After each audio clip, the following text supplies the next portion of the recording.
दोस्तों, आज हम कक्षा 10वीं की विज्ञान का अध्याय 10 प्रकाश, परावर्तन तथा अपवर्तन आज हम पढ़ना शुरू करेंगे। देखिए, आपकी फिजिक्स का पहला चैप्टर अध्याय 10 ही है ना। आपकी जो विज्ञान है वो तीन भागों में बटी होती है। तो हमने रसायन का पहला पार्ट पढ़ चुका था, अध्याय 1 हमने कल पढ़ चुका था। अब हम फिजिक्स का एक अध्याय पढ़ेंगे, उसका नाम क्या है? अध्याय 10 प्रकाश, परावर्तन तथा अपवर्तन। प्रकाश, प्रकाश का मतलब क्या होता है? तुम्हारा दोस्त प्रकाश नहीं रे। प्रकाश का मतलब होता है लाइट। प्रकाश का मतलब क्या होता है? लाइट। लाइट कौन सा प्रकाश होता है? जो सूरज होता है, आपने सूरज देखी हो, सूरज देवता जो सुबह सुबह निकलते हैं, उन सूरज देवता से प्रकाश की किरण आती है। आप टार्च जलाते हो तो उससे भी क्या निकलता है? लाइट निकलता है। आप बल्ब जलाते हो उससे भी क्या निकलता है? लाइट निकलता है। अभी तुम्हारी मोबाइल की स्क्रीन से लाइट निकल करके तुम्हारे थोबड़े पे पड़ रहा है ना कि नहीं? है ना। उसी को हम क्या बोलते हैं? लाइट बोलते हैं। और लाइट किस रूप में होता है? प्रकाश की किरण के रूप में होता है। किस रूप में होता है? प्रकाश की किरण के रूप में होता है। तो हमारा अध्याय का नाम है अध्याय 10 प्रकाश, परावर्तन तथा अपवर्तन। आज हम प्रकाश के बारे में जानने का प्रयास करेंगे कि लाइट होता क्या है और परावर्तन क्या होता है तथा अपवर्तन क्या होता है। सबसे पहले आज का हमारा मेन टॉपिक ये है कि प्रकाश का परावर्तन किसे कहते हैं, प्रकाश का परावर्तन क्या होता है। तो सबसे पहले ये देखो, यहाँ पर एक बात ये लिखा है कि देखो, आपको यहाँ पर एक चीज़ देखना है। प्रकाश एक सरल रेखीय पथ को इंगित करता है। जब प्रकाश की किरण चलती है तो प्रकाश जो होता है ना, वो फोटान से मिलके बनता है। किससे मिलके बनता है? फोटान से मिलकर के जब वो चलते हैं तो एक रेखा का निर्माण करते हैं। और उस रेखा को हम क्या बोलते हैं? किरण बोलते हैं। एक सीधी सी एक रेखा बनती है। उस रेखा को हम क्या कहते हैं? उस रेखा को हम कि प्रकाश किरण कहते हैं। क्या कहते हैं उसको? हम प्रकाश की किरण कहते हैं। तो अब समझिए कि प्रकाश का परावर्तन आखिर होता क्या है। प्रकाश का परावर्तन होता क्या है और प्रकाश का परावर्तन किसे कहते हैं? पेपर में मोस्ट इंपॉर्टेंट क्वेश्चन है, बन करके आता है कि प्रकाश का परावर्तन किसे कहा जाता है। सबसे पहले यहाँ पर आपको एक चीज़ समझना पड़ेगा। एक हल्का सा छोटा सा डायग्राम है, उसके लिए मैं आपको अपनी कॉपी पर ले चलता हूँ। आपको कॉपी में ले करके चलता हूँ और आपको समझाता हूँ। देखिए होता क्या है और करते क्या है और कैसा करते हैं, है ना। तो आपको यहाँ पर बारीकी से समझना है। देखिए क्या होता है। देखो, कांच देखो आप लोगों ने, आईना, आईना बुई वाला आईना जिसमें आप लोग अपना चेहरा देखते हो। तो ये हो गया कांच का आईना। ये क्या हो गया आपका? ये हो गया आपका कांच का आईना। ये होगा आपका कांच का दर्पण। इसको हम कांच का दर्पण या फिर कांच का हम क्या बोलेंगे? इसको आईना बोलेंगे, है ना। ये आपका कांच का क्या होगा? दर्पण हो गया, है ना। कांच के आईने में आपने देखे होंगे, एक तरफ कांच लगी होती है, दूसरी तरफ हम पुताई करते हैं। उसका ये वाला जो भाग है, ये वाला भाग में हमने पुताई कर दी है। ये क्या कर दी हमने? इसमें पुताई कर दी है। क्या कर दी हमने यहाँ पर? नीचे साइड हमने क्या कर दी है? पुताई कर दी है। नीचे हमने क्या कर दिया? यहाँ पर पुताई कर दी। हमने इस तरफ वाला भाग में क्या कर दिया? यहाँ पर पुताई कर दी है।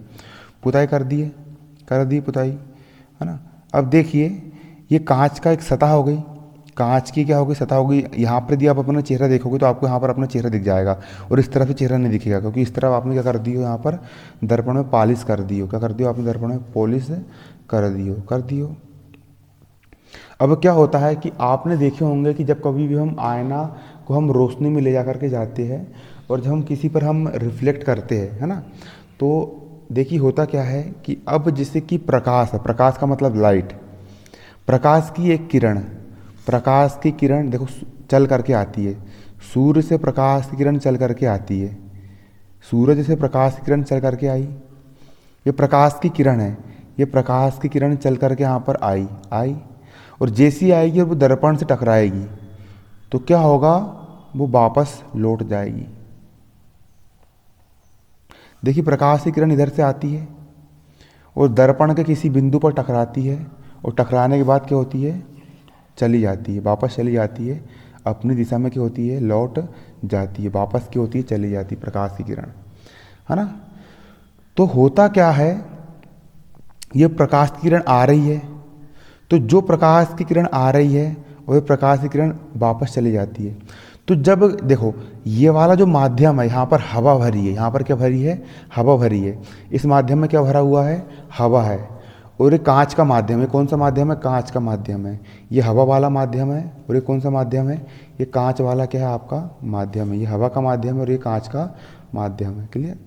तो जब कोई प्रकाश किरण एक माध्यम से आती है, जब कोई प्रकाश किरण किसी एक माध्यम से आती है, जब कोई प्रकाश किरण किसी एक माध्यम से आकर दूसरे माध्यम के किसी बिंदु से टकराती है और उसी माध्यम में वापस लौट जाती है। अच्छे समझो, जब कोई प्रकाश किरण किसी एक माध्यम में, वायु का माध्यम हो गया, दूसरा माध्यम कांच का माध्यम हो गया, जब कोई प्रकाश किरण किसी एक माध्यम से चलकर दूसरे माध्यम के किसी बिंदु से टकराती है, जब कोई प्रकाश किरण किसी एक माध्यम से आती है और दूसरे माध्यम की सतह पर टकराती है और उसी माध्यम पर वापस लौट जाती है।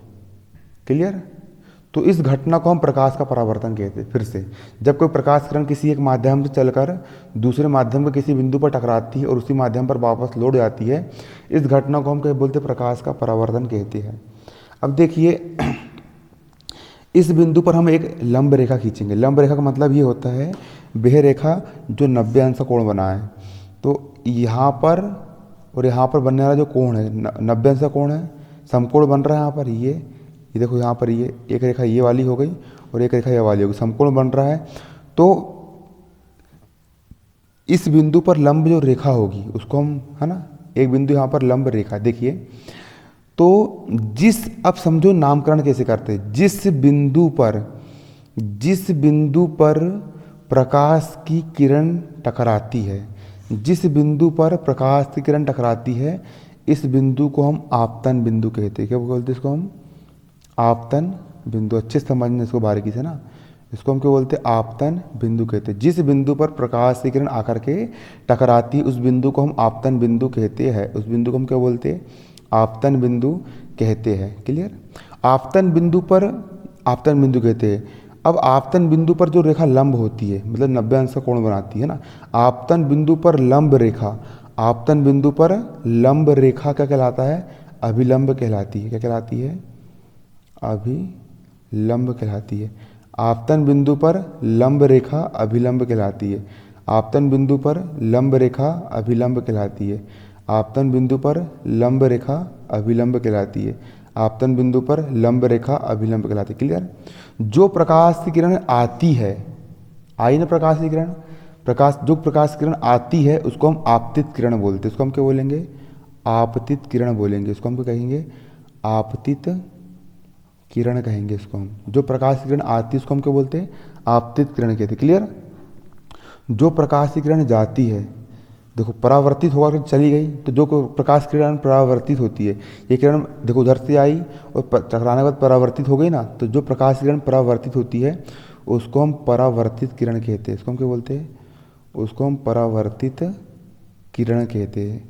जो प्रकाश की किरण आने के बाद टकरा करके चली जाती है उसको हम क्या बोलते हैं? परावर्तित किरण कहते हैं। फिर से, जो प्रकाश किरण आती है उसको हम आपतित किरण कहते हैं।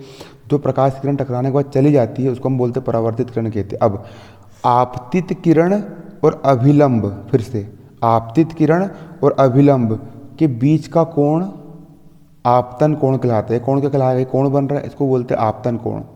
आपतित किरण और अभिलंब के बीच का बना कोण क्या कहलाता है?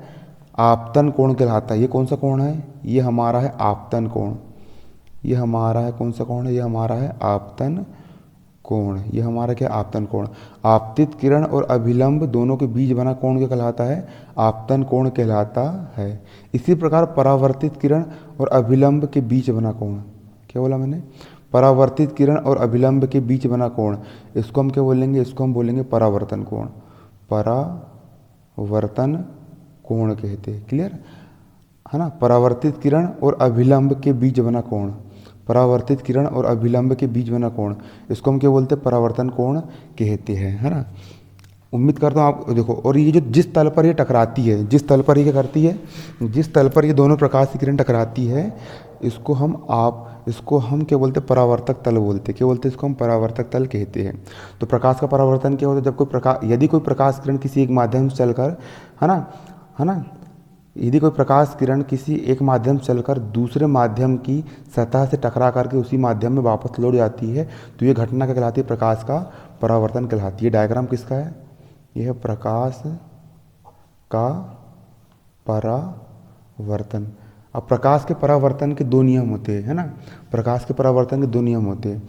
पहला नियम ये होता है कि आपतन कोण का मान, ये आपतन कोण बना है, आपतित किरण और अभिलंब के बीच जो ना कोण आपतन कोण होता है, तो आपतन कोण का मान और परावर्तन कोण का मान, ये परावर्तन कोण बना है ना, परावर्तित किरण और अभिलंब के बीच परावर्तन कोण बना है ना। तो आपतन कोण का मान और परावर्तन कोण का मान, दोनों कोण का मान बराबर होता है। आपतन कोण का मान परावर्तन कोण के मान के बराबर होता है। अगर आपतन कोण का मान 50 है तो परावर्तन कोण का मान भी कितना होगा, 50 होगा। यदि आपतन कोण का मान 40 है तो परावर्तन कोण का मान भी कितना होगा, 40 होगा। यदि आपतन कोण का मान 80 है तो उसका मान भी कितना होगा, 80 होगा। मतलब आपतन कोण का मान परावर्तन कोण के मान के क्या होता है, बराबर होता है। और दूसरा नियम जो होता है आपतित किरण, दूसरा नियम प्रकाश के परावर्तन, दूसरा नियम क्या होता है, आपतित किरण और परावर्तित किरण, आपतित किरण, क्लियर, आपतित किरण, परावर्तित किरण, अभिलंब और आपतन बिंदु। फिर से आपतित किरण, आपतन बिंदु, अभिलंब और परावर्तित किरण सभी एक ही तल में स्थित होते हैं। इनका एक ही तल इनका एक ही रहेगा, तल दूसरा नहीं रहेगा। इनका तल क्या रहेगा, एक ही रहेगा, है ना। इनका तल एक ही रहेगा। आपतित किरण, परावर्तित किरण, अभिलंब तथा आपतन बिंदु। फिर से आपतित किरण, आपतन बिंदु, परावर्तित किरण और अभिलंब, ये चारों के चारों एक ही तल पर स्थित होते हैं। ये हमारा प्रकाश का क्या होता है, परावर्तन होता है।